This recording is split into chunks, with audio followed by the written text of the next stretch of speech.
Sometimes I get a little tired of seeing the same old builds day in, day out. So today we're using the Create mod to build a house that can transform itself over time, becoming an entirely new house over the course of a week. This idea all started when I built this house behind me, which contains 25 rooms. That's right, this tiny little house has 25 different rooms, which we achieved with some really horrific Create technology. Look at this mess. This is a whole bunch of contraptions which are intangible, stored in a sequenced gear shift array. Oh, look at this thing, it's disgusting. But it did allow us to put all those rooms into this tiny house. And if you haven't seen that video, go check it out. But let's take a quick look inside as a little refresher. Inside, we have a lovely little kitchen. If we look at this barrel, there are a bunch of items that correspond to the different rooms we can call out of that storage array. We just put an item in this barrel here. But for now, I'm just going to store the kitchen so you can see the inner workings, well, working. The current room would be grabbed by a piston and pulled down and then pushed into the array, and whichever room you'd selected would be pulled back out. And I got so many comments saying that there was a much better way of doing this, and I'm a big dum-dum. And see, the thing is, they're right about both parts. So today we're going to develop a system that works much better than the original system, and hopefully we're going to push it all the way to its limit. This system that we're going to use today doesn't require any complicated use of sequence gear shifts and nasty intangible contraptions all stacked on top of each other. Today, we're just going to be using deployers and minecarts. And this is a build that we can make completely in vanilla Create. I know I've got aeronautics and diesel generators and all sorts of things in here, but ignore those. We're just going to use Create today. We're going to need deployers, cart assemblers, regular old rails, and minecarts. We can pop our cart assembler on some rails like this, and obviously to make a minecart contraption you need a minecart, and then we can add any number of blocks on top of it, glue those blocks together, and when we power the cart assembler, it turns it into a contraption. And what we're going to do is use deployers to interact with our cart assembler. We're going to have one deployer set up here that's responsible for removing the current cart contraption from the assembler, and a second one that's going to sit here that's responsible for putting a new cart contraption into the assembler. It's important that this one is in line with the cart assembler because otherwise your cart contraptions are going to come in facing the wrong way. You can see if we power both these deployers, they just kind of sit here poking away at the minecart. They're not really doing anything. And what we need is to be able to control our deployers so they're not just rapidly poking away. We can lock the deployers with a redstone signal, even if they have rotation they won't work, and if we give them an off pulse, they'll activate just once. Really handy. If we give this deployer a wrench and we power our cart assembler, you can see this deployer is actually able to pick up the minecart contraption. You can see it at the top there, it's in its inventory. So now if we put a hopper underneath going into some storage, you can see that our minecart contraption has ended up in the barrel. It has also dropped the wrench, so we need to filter this deployer to make sure it doesn't keep dropping the wrench. So now we can remove cart contraptions from our cart assembler. How are we going to get them back in? Well, it's actually really easy. All we have to do is give a cart contraption to this other deployer. It places it in the assembler. It's super simple. Let's change this cart contraption to be slightly different blocks. Let's put some wood planks on the top here and turn it into a contraption. And then we'll give the placing deployer our old contraption with the andesite casing. Now we can remove the wooden planks one and place the andesite one. And what I'm wondering is how quickly can we get this switch to happen? These deployers are working at 256 RPM. That's as fast as they go, and they act very quickly. And how are we going to recycle our cart contraptions from the deployer that's picking them up to the one that's placing them? I kind of have an idea of how this might work, so let me fiddle around with it for a minute, and then we will see what we end up with.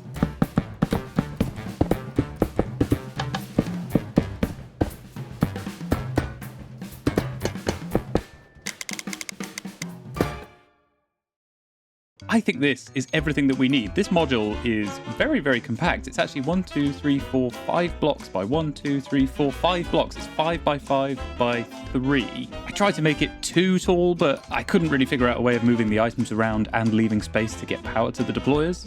Let's pop one of our cart contraptions in here and put the other one in this vault here. This is where we're going to store any and all of the minecart contraptions that are going to be the rooms of our house. And all we need to do to finish this off is put a stock link on this packager, creating a new network, link this stock ticker to the new network, and then get ourselves a little shopkeeper. How you doing, buddy? As you can see in our inventory, we can see our minecart contraption. And if I order this, what's going to happen is the packager that's attached to the vault is going to pull that contraption out as a package and send it to the other deployer. When the comparator reads that there's something in the other packager, it sends out the signal to start the circuit, which powers the cart assembler, then activates the deployer with the wrench to pick up the cart contraption, and a fraction of a second later, the other deployer places the new cart contraption. Look, they've swapped! That was pretty quick already, and I think I can fiddle with these timings to make it even faster. Let's bring these down just a little bit. I think we can get away with 5 ticks there, maybe even as little as 6 ticks on the other side. Let's try that. Oh, that was so fast. That was basically instantaneous. I'm shocked. I'm still almost speechless. Oh, that is a game changer. I'm curious to know what happens if we just build out a big wall on each of these contraptions. How is that gonna look when they swap? Okay, let's give this a try. Oh, that looks so good. Oh, it's nearly instantaneous. That looks amazing. That's so much better than having pistons pulling their rooms out of the storage array and swapping them. That took ages, and you could just see everything that was going on. We absolutely have to get this new module installed into the old house so that we can see what it looks like with this new setup.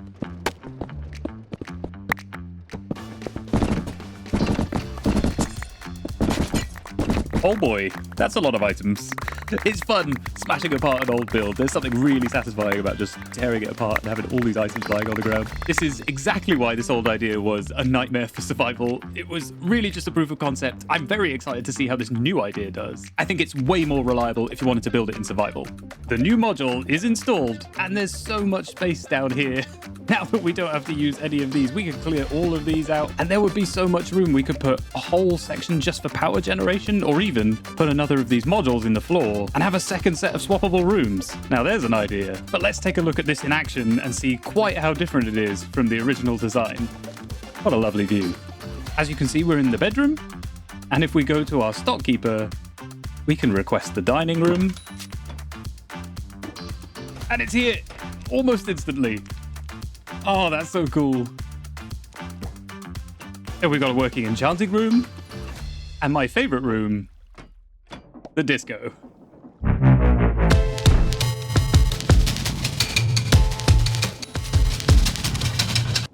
That's a very abrupt change. Oh, this is great. This is so much better than the old system. I feel like this is giving me a lot of ideas for a whole bunch of different things that we could do. We could make an endless labyrinth where the corridors change as the player moves through them. Or a contraption vending machine, something where you order a drill and then it's delivered to you and you can just pick it up and take it on your way. But today, I think I'd really like to try and make a house that changes over time. I really like the idea of, if you were on a server, pranking your friends by your house just quietly changing little details every so often, so that people who were walking past might just suddenly stop and think, was that tower there yesterday? I'm kind of imagining it like those letter shift puzzles where you go from one word to another word by changing one letter at a time. Speaking of puzzles, remember to look out for a code in this video. That's how you get early access to the schematic for this design.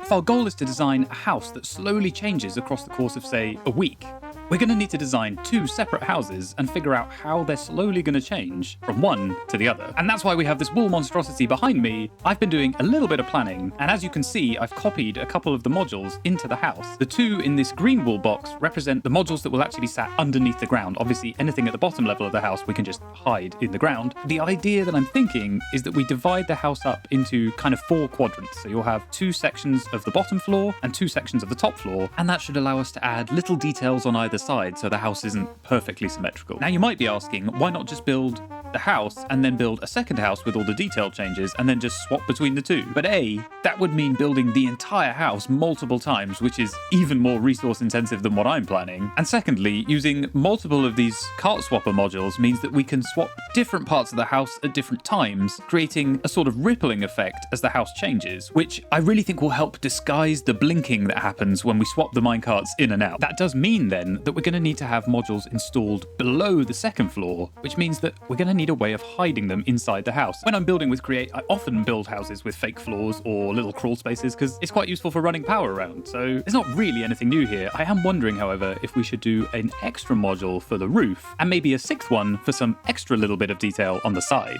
Okay, no more stalling. I actually have to design these things now. 2 brand new houses coming right up.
look at this pair of houses. Oh, I think they look fantastic. You could say they're too good to be true. Get it? Because there's two of them.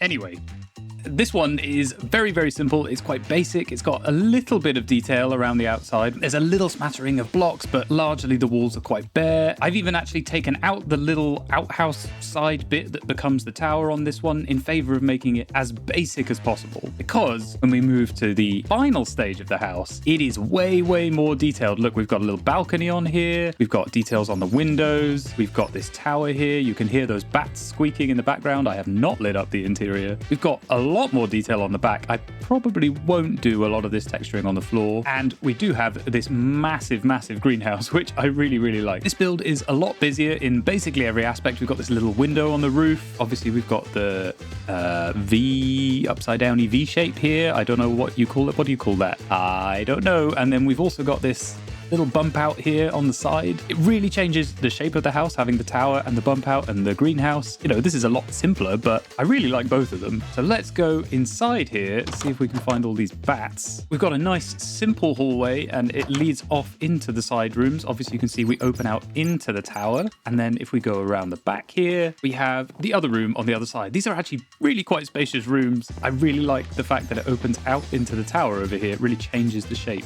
Oh my goodness, those bats are so annoying. Upstairs is one big open plan room, and you can see the bump out connects to it and the tower room connects to it, so it becomes one big giant space. You can even go out onto the balcony, and we even have a little room up in the attic, and we can get out onto the tower. I feel like the bats are all in this crawl space under here. Oh my gosh, there's so many bats. Let's not go in there again. That was terrifying. Now, if we go back to the starting point house, you'll see that the inside is actually basically the same because our interior section is actually not going to change. We're just changing the exterior of the house. I thought this would be a much nicer way of doing it so that you don't actually have to change your interior or duplicate your interiors, because bear in mind, we're going to have to build this house quite a few times to make each of the sections. And this way, the interior is still usable regardless of the shape of the house. Obviously, you won't have access to the tower rooms, but otherwise, you can access basically every single part of the house.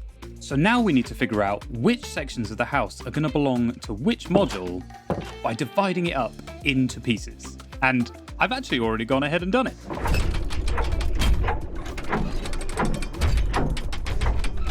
This is what I love about Create. I love doing elaborate stuff like this just for the purposes of a demonstration. This is our exploded view of the house. You can see we've got our roof section up here. That's going to have a module hidden in this little crawl space back here. Then we have the two sections that make up the middle floor, which, as you can see, I've been using concrete powder in the build. I've used quite a lot of it in the blue build, and that is definitely not going to work if there's no blocks underneath. So we might just need to change a lot of these to moss and find something else, maybe blue wool. The ground floor is also made up of two sections, and you can see this left section has the front door, whilst the right section is going to wrap around the back, taking up more of the back wall and include the conservatory. The only section that's not included in this exploded version is the tower section, which still has a bunch of bats in it, is going to be its own module that sits just outside the rest of the house. Again, that one's nice and easy because we can hide this module and the bottom two modules under the ground. And you can get a slightly better view as we look in here of what the interior of the house is going to look like. We've actually got 4 layers. We've got the bottom floor right at the bottom in the ground, and then a layer of bookshelves, and then our hidden floor where the module is going to sit for the 2 middle floor sections. And what I'm thinking is once the module is installed in here, well, the exteriors are going to flash very briefly as they get swapped. So I thought maybe we could just build out a little bit more of this stone as a way of covering up the modules so that when the house is changing over, you can see the interior skeleton of the house, but you don't see all of the inner workings like the modules. That gives the game away a little bit. With all the different sections of the house decided on, it's now time for me to do the boring bit and turn all of these individual sections into the various different stages that are going to transition from this simple house to the complicated one. And once I have all those stages, instead of installing it in this boring super flat world, I think I'm going to install it next to our old house.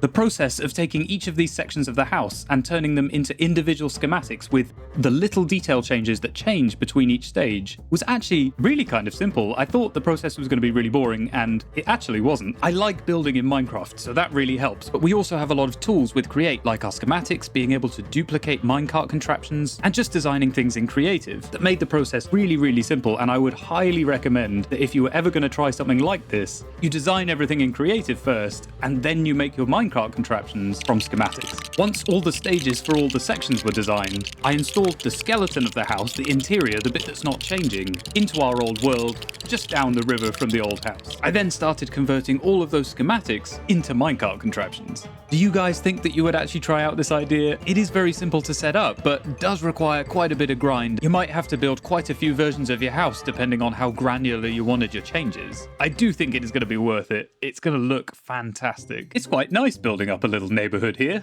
I've got the interior of the house installed and I've actually put all of the modules in. You can see where these gaps in the floor are. That's where our modules for each section of the house exist. And over here, just recessed into the ground by a block, I've got the one for the tower. This is because the tower one actually has all of this grass attached to it. And this allows us to put a second layer of grass underneath to cover up the module. So when we're changing from the first stage, which is just the little bush attached to the house, to the first part of the tower, we're not going to see the module just sat in a big hole in the floor. Obviously, there is a little gap, but I'm hoping that won't be too noticeable. As I mentioned earlier, I have put this stone wall around the hidden floor, which is hiding the module. I just think it's going to look a lot neater when we come to switching out the different bits of the exterior. And finally, at the top, we've got our roof module, which I've just hidden in this box of oak planks. I'm not really sure that that looks very good, but I didn't really have any ideas for what to do with it. So if anybody has a better way of hiding this, I would love to hear about it in the comments. In this chest, we have all of our cart contraptions that correspond to the different stages of the different sections of the house as they change. And what I've done is I've labeled them start and then stage 1, 2,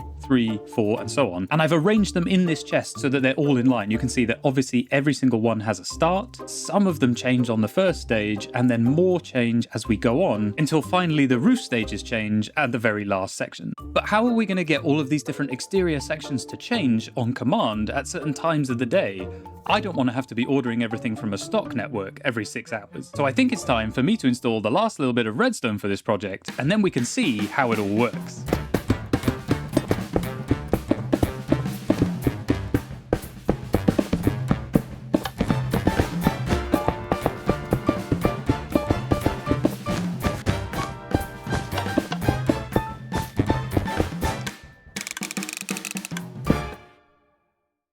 Redstone done, and it's actually really simple. The circuit consists of 3 basic parts. Everything starts here with this little timing circuit. We have a create mod timer, and you can input any value you like from 2 ticks all the way up to an hour. And then we have a number of items in this dropper. If we were to put 24 items in the dropper and set the timer to an hour, that would give us an output of 1 entire real-life day. Every time the timer pulses the dropper, it sends one of those items into the hopper chain. Once the dropper is empty, the comparator turns off, which activates the inverted pulse extender. And that's how we get our pulse out. That pulse then comes over to this very complicated looking jumble of orange wool. I'll try and remember to put a link in the description to where I found this circuit originally. I've used this many times. It's an incrementer, which means you can put a 2-tick pulse into this piece of wool here, and that will increase the redstone signal by 1 every time you get that pulse. That analog signal is then sent out by this redstone link to this row of requesters over here. Every time we get a pulse from our timer, the redstone signal goes up by 1 and activates the next requester in the row. That requester is set up to order different contraptions from the various modules around the house. Once the signal reaches the end of the row, the system resets, and then it starts counting backwards from the other side. And that is how we're going to go from our starter house to our end house. And then we're going to be able to go back to the starter house, stepping backwards through the stages. It's a really neat system. It's really simple, but it's also really configurable. You can set this timer up to do all sorts of intervals, and you could add as many stages as you could be bothered to build. All you need to do is add extra requesters. All I have to do now is put the right cart contraptions into the requesters and then the modules, and then we're ready to go. Ooh, I am excited. I couldn't help myself. I've been doing a little bit of extra decorating. I really wanted to connect this house up to the old house, so I've put a little path in. All of the modules are installed. We are ready to test this thing out. I am quite nervous. I don't know why. I just feel like something's going to go horribly wrong. The last thing we have to do is get some power to these modules so that it can be survival friendly rather than running off a bunch of created motors. And luckily, there's some power just over here because this little house was powered by a whole bunch of water wheels. That is a lot of wheels. I can't quite believe this. That's where the power from the original house is, and look what is directly in line with it. All of the power that I have already wired in for our new house. That's crazy. That was a complete accident. Okay, now I really am out of excuses, so I think it's time to give this thing a go.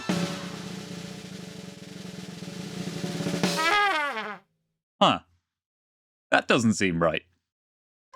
We seem to have hit a little bit of a snag here, and it seems to be something to do with how contraption data is handled. If I make a simple cart contraption here with this block of wood, you can see I can pick it up into my inventory. If I place that down and pick it up again, because we're in creative, it gets duplicated, but you can see that they stack. They're the same item. They're completely identical in every way. Now, if we make a new cart contraption with a wooden plank and a sign on it, and I pick that up into my inventory, you see that those two different cart contraptions can't stack because they are different items. That MBT data that's contained in the minecart contraption is different because there's a sign there now. That's all working as you'd expect it. But if I place the cart contraption with the sign back down, disassemble it, reassemble it, and pick it up again, you can see that these two cart contraptions, which should be exactly the same, won't stack. They're actually different items. For some reason, they're being saved differently. And that creates a problem when we want to use redstone requesters or even list filters, because the requester doesn't recognize that these two items are functionally the same. Even if I give them the same name, it sees that these are two different items because it's looking at all the data. I'm really not sure why it's saving them as different items, because nothing is changing on these contraptions. Even the big complicated house sections I've checked, and none of the blocks that have data attached to them, like fence posts or walls that might change, are changing. So I don't know why they're being saved differently. And I don't think I have it in me at this stage of this project to redesign everything.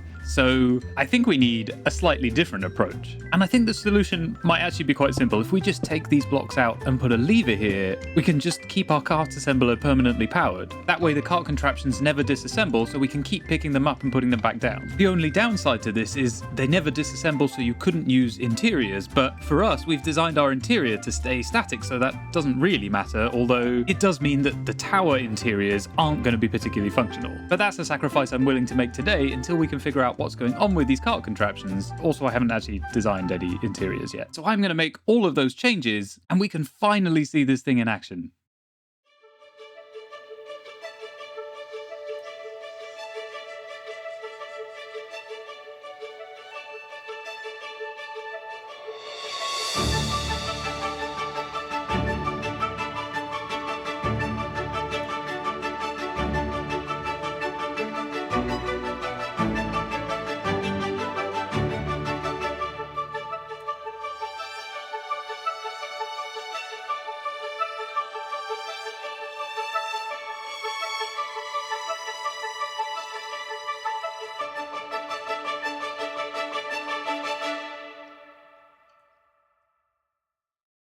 There you have it. We have a house that changes over time. That was incredibly cool. I really like how this has come out. Obviously, using the minecart contraptions in their assembled state, you can see this little gap at the bottom of the floor, but you could fix that really easily by just building out that bottom wall so it goes one block lower. And the biggest issue we have is that by keeping our minecarts assembled, well, they're entities, so if we get far enough away, they're just going to disappear, which is not ideal for a house, I'll admit, but we could still use this for other things. And despite the issues we were having with our contraptions, it does still work in the old house format, because when you're ordering things from the stock network, even if it gets changed, when it goes back in, you'll just be ordering the changed item from the network. It doesn't matter if it changes, the stock keeper is going to update to match the item.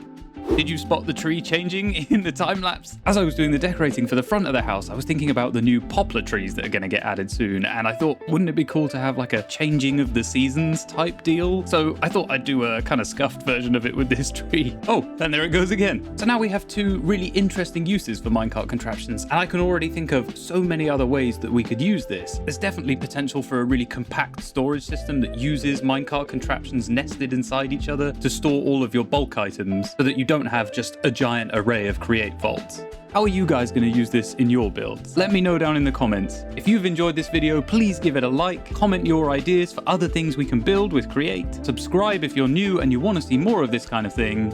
A huge thank you to all our channel members for making these videos possible, and I will see you next time.